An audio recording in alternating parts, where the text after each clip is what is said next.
Welcome back to my channel. It is your girl Emanuela Afolabi.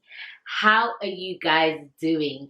I have missed you. I don't know about you. I don't know if you've missed me talking and just sitting down and having that, good old gist with you.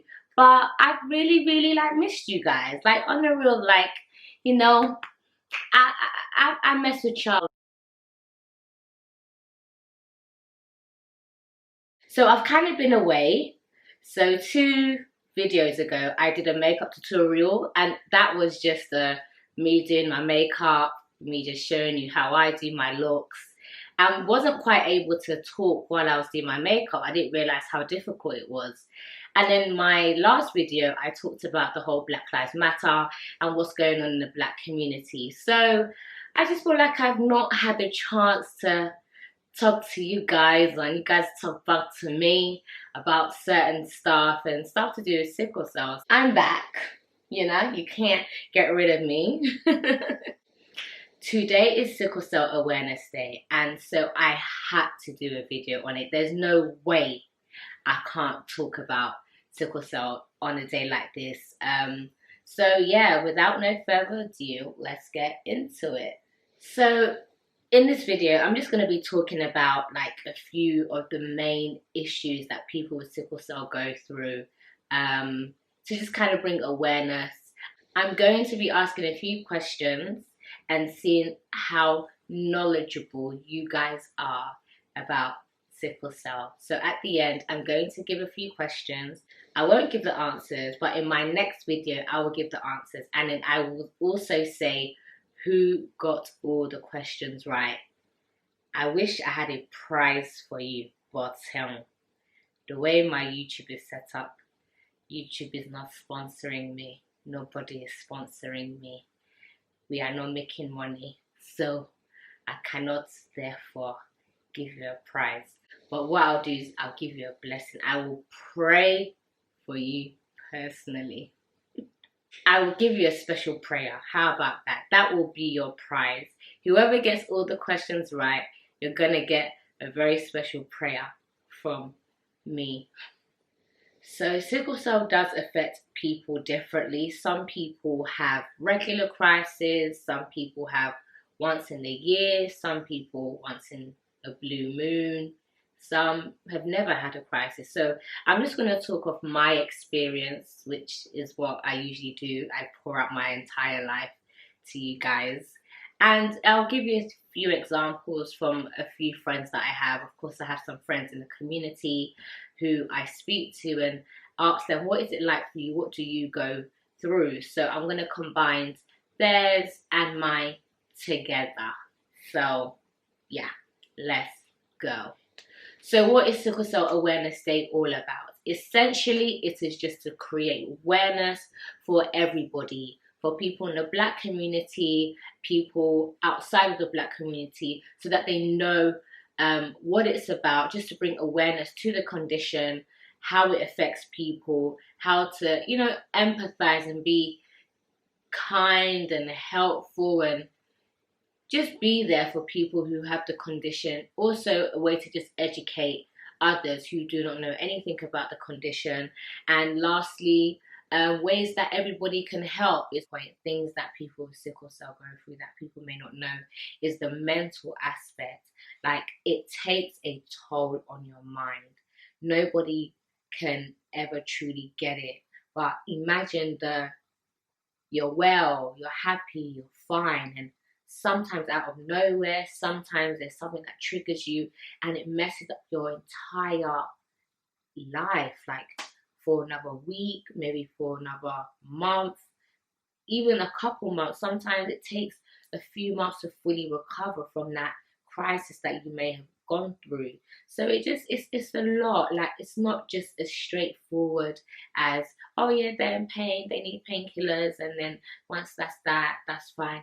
It takes a mental toll on you. It literally can make you very depressed. Like, I've gone through seasons of depression.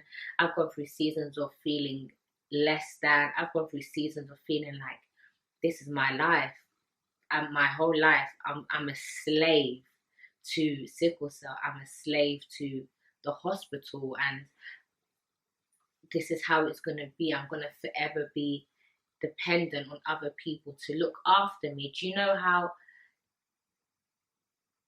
like, in a way, like, degrading that I can't look after myself as a woman, as a fully grown woman? I sometimes have to rely on other people to look on me. That's hard to fully accept and to deal with every time. Little things like I can't brush my teeth. I need my mum. I can't go to the toilet. The nurses have to bring commodes. They have to carry my legs. They have to carry my arms and swivel me onto this commode. And then you're doing number two. And obviously, number two is just smelling the whole. Sorry, I'm sorry. It's just smelling up the whole ward or the whole side room. And the nurses have to just, patiently wait or go and come back, and they take it and they have to empty it. It's hard. It's hard. And I don't want to get emotional. I truly don't want to get emotional. I don't want to cry. I don't want to cry. I don't want to cry. But it's a lot. When we are celebrating Sickle Cell Awareness Day, believe that it's more than just, it's just a condition. It's more than a condition. It's your life. This is a lifelong condition that you will live with till you die. There is no, as you get older, it gets better. So it's a lot to truly accept as well. Accept that this is it. It's a hard to be positive every day and look at life in a different way, and to not let it fully break you, to not let it destroy you or make you give up on life. Truly, it's something to celebrate. It's truly something to celebrate. There are people who have committed suicide. People with there are some people with sickle cell who have committed suicide because the pain is too much, or due to lack of support, they feel alone, or they feel, I'm a burden, I'm better off dead, because nobody has to worry and stress and do this and do that because of me. So it's definitely a hard pill to swallow, for lack of better words.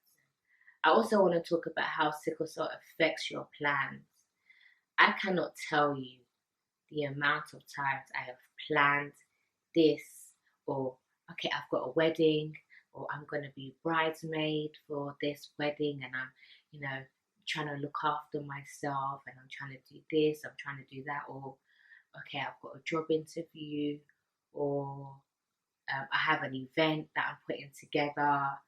So many times that's happened, actually, where there's a big program and I'm part of it. I'm also an actress, so if you know anybody looking for an actress, I like your girl, I can act. Trust and believe that. But there are times where I have a play to do, and the week of the play, or there's been times where, like, literally a couple of days before the play, that's how sickle cell said no, not going anywhere. Do you know how disheartening that's? Do you know how that breaks you? Something in you dies every time. Other people with sickle cell can relate. If I'm lying, call me a liar. Every time sickle cell has affected your plans, something in you dies that day. On the day of whatever it is you planned for, and you're fighting to take all your medicine, you're drinking as much water, you're taking all your painkillers, you're being the best patient ever. Even the doctors are like, oh, okay, like this patient is proper, like on point. You're doing the physio, they say walk, they say do this, and you do all of it. And on the day of whatever it is you plan for, whether it be a wedding or a job interview or a show or you're traveling or your graduation. I almost missed my graduation because I started to feel ill. And on that day or wherever it is you was expecting to do, you're still in that hospital. That day is like the worst day of your life. Do you know how many parties? I like to party, okay? Do you know how many clubs that I'll be like, oh yes, I bought my outfit, I bought my heels, I'm doing my hair, I bought my makeup, I've done my nails, I'm going to be a slay mama. I'm going to show them that Slim Thing Emma is, I still got it. I still got his. Sickle Cell would just tell me, who do you think you are? You're bluffing.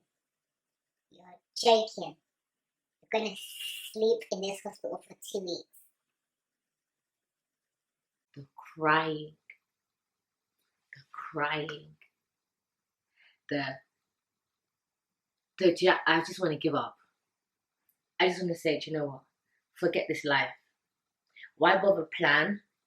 Why bother schedule? Why bother put so much time into putting together a vision for my life or a plan for the year or okay, in the next 5 years? You know how people do 1 year plan, 5-year plan, 10-year plan? What's the point? Just what is the point if every time I have planned or I have put something together or I've worked so hard for, Sickle Cell wants to tell me I can't do it? What's the point? I don't mean to make this video very heavy, but this is the reality of it. Do you get what I'm trying to say? This is not beans. This is not they're okay. There'll be times where I am so afraid, like leading up to the day of whatever it is, even uni, like times where I've got deadlines. I'm so scared that a crisis will come and I'll be too ill to submit my work or I'm too ill to even do the work. It's happened to me so many times. That's how I ended up doing 4 years in uni instead of 3. Because I've missed deadlines, I've not been able to catch up, or I'm too ill to do the work.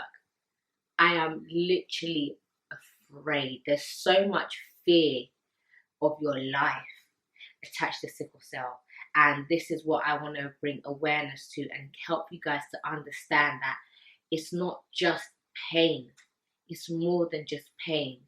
It is planning for your life.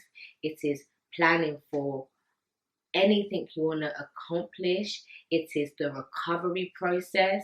It is the mental aspect, your mental health, your emotions, your physical body. After all these years of having crisis and infections, do you think that's not affecting your body internally? Do you think my body is still what it used to be? Listen, anyway, me, I'm still a spring chicken. I call myself a spring chicken. That means I'm still very young. But the truth is, there's been so much damage that has been done to my body. Like, these are the things that happens to us. And so I'm bringing awareness again to you guys so you can truly see things from our perspective. In regards to the recovery process, you would think, okay, they're home now, they're okay. No. When I am home, I am still in pain. You never truly leave the hospital zero, like pain score 0 out of 10. You leave the hospital at maybe 4 out of 10 below.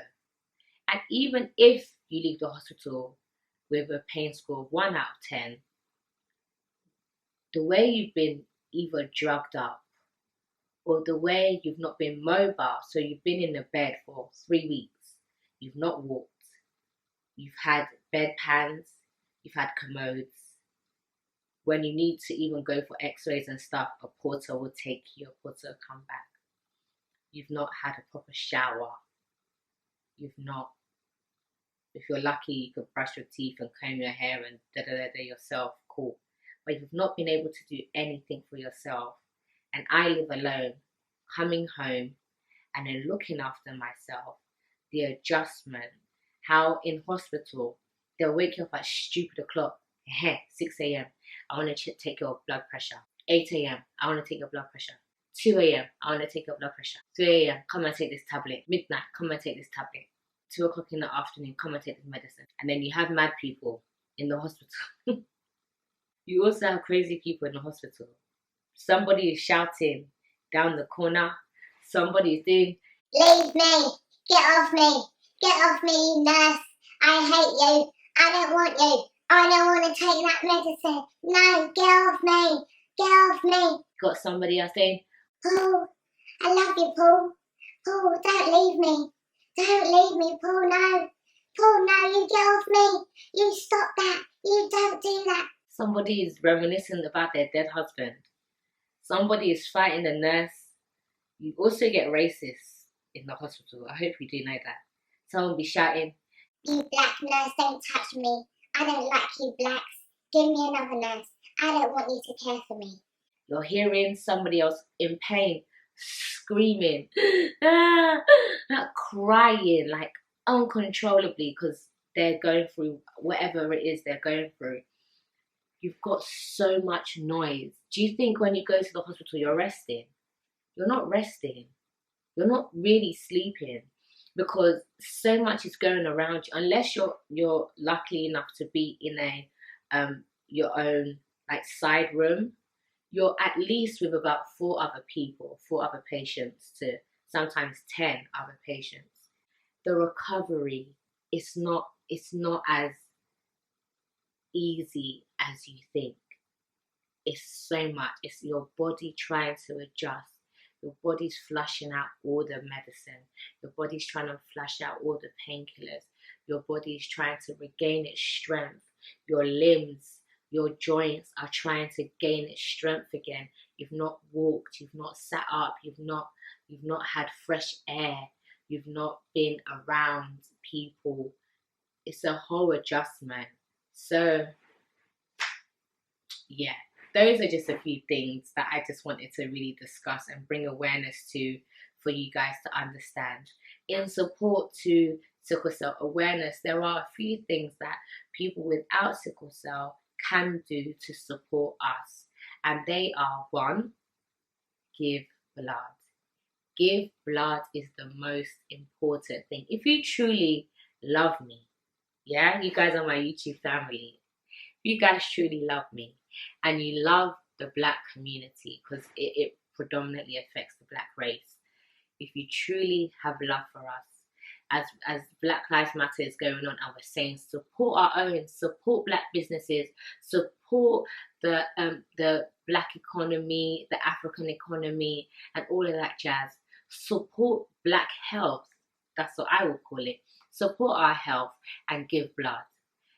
God bless all the people who are not black and give blood, whether you're white, you're Asian, and you've been giving blood for the sake of sickle cell people. I want to say a massive thank you, because we will not be alive without you guys, and that's the facts. Most people with sickle cell live off of other people's blood. They need to have blood every 4 weeks, every 6 weeks. There's some people they need blood every 2 weeks. So I just want to encourage you all to give blood. We need it. We genuinely need it. It's all well and good when people who are non-black giving blood, but it's scientifically proven that when black people give blood to people with sickle, it is better for us. Second thing is, we need your support. Check up on people who have sickle cell. Even if they don't have sickle and they have any other conditions, we all know somebody who knows somebody that has a medical condition, and calling them, hey, how are you doing? How's your health been? I hope everything is well with you. Do you need anything? Oh, do you know what? Let me help you do your shopping, or let me come over and see you. Or just spend time with us, speak to us, get to understand what it's like for us, check in on our mental health, see what we're thinking and what's our perspective on life. How are we coping with this condition? Sickle cell, honestly, it shapes the way we think and the way we act. The way I act and the way I think, 100%, if I didn't have this condition, I probably wouldn't think and be the way I am. The way I'm so careful, the way I'm so particular, the way I'm so, like, I plan and make sure that everything, even though I struggle with planning a bit because I'm just like, I don't know what will happen tomorrow, but I'm very, like, meticulous with things. The way like, there's just so much. Everybody's different. Everybody's outlook is different. I could only share my life and talk about my friends who also have the condition, but it definitely has shaped the way we view, the way we act, the way we talk, the way the way we live our lives. Another suggestion, anybody who does have sickle cell, I will highly suggest therapy. Getting therapy, seeing a psychologist. In UK, anybody who does have sickle cell, you are entitled to a psychologist. So if you reach out to your GP, reach out to your consultants and say, listen, I'm not doing too well. I feel like my mental health is a bit, and dealing with sickle cell is just too much for me. You are entitled to having a therapist. So please, please, get the professional help, because again, it doesn't affect just your body, it affects your mind, it affects your relationships, it affects your career, it affects your outlook to life. So it's more than just pain. Even if you're not comfortable going to a therapist, make sure you have a family member or a friend that you could confide in, you could pour out, you could truly tell them, this is what I'm dealing with. This is where my mind is at. These are the thoughts that I'm having currently. Help me with it. People are committing suicide on a daily basis, and it will break my heart to know that somebody with sickle cell committed suicide. And lastly, know your genotype. That is what this whole awareness is also about. Know your genotype, know your blood type, and know your genotype. Blood type, genotype are two different things. So know it, so that when you do get with someone, you decide to settle down, you decide to have kids, you know your genotype, and that way you can prevent creating a child with this condition and that child enduring all that I've had to endure, and even worse. I've talked about it in a previous video. I know people with sickle cell who have had a stroke, who have been in comas, who have lost their sight. You are already married, or you're trying to find another alternative. Another alternative is IVF, if you have the money for it. If you have the money for it, you could always go down the IVF route and ensure that they do something. I don't know what it's called, but essentially they can make sure they get rid of all the sickle eggs, the sickle carrying eggs and so on, and make sure that you do not produce a child with sickle cell. So those are my top advice. So lastly, guys, I have one more final request. I ask that you please subscribe, follow, share, and comment. Your sis is trying to make some coins on the YouTube, and I can't make no coins if I ain't got subscribers and views. So it's really important. Like, I know I've said this a couple times, but I'm gonna keep saying it. I need to get to minimum 1,000 subscribers and 4,000 hours views before I can start making some money. So please share this with your friends, family, strangers, whoever. Doesn't even matter again. I don't care who is subscribing, but I need people to support me, write comments, and all of that good stuff. Now it's time for the sickle cell quiz. I have 9 questions, and you guys need to get into the comments and write the answers. And in my next video, I will be announcing who got all the questions right. So it's kind of like a fun fact / quiz.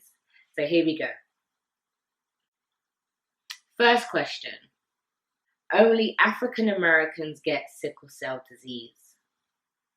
True or false? Question number 2. It's still important to know whether or not you have sickle cell trait even if you do not have any symptoms. Is that true or is that false? Question number 3. People with sickle cell cannot get malaria. Is that true or is that false? Question number 4. Sickle cell disease affects different people in different ways, but mostly always include pain. Is that true or is that false? Question number 5. A woman with sickle cell disease cannot have a healthy pregnancy. Question number 6. There are several different types of sickle cell disease. If that is true, list out all the different types of sickle cell disease. Question number 7. There is no cure for sickle cell disease. Number 8. People with sickle cell disease need to have their visions checked more often than people who do not have sickle cell disease. Question number 9. There are things a person with sickle cell disease can do to avoid some of the complications. Let's see who's going to win and going to get that special prayer. That would be your gift. So thank you so much. We have now officially come to the end of this video. I have really missed you. So I'm going to see you guys next week. I hope you guys all take care and stay safe and happy Sickle Awareness Day to all my brothers and sisters living with sickle cell.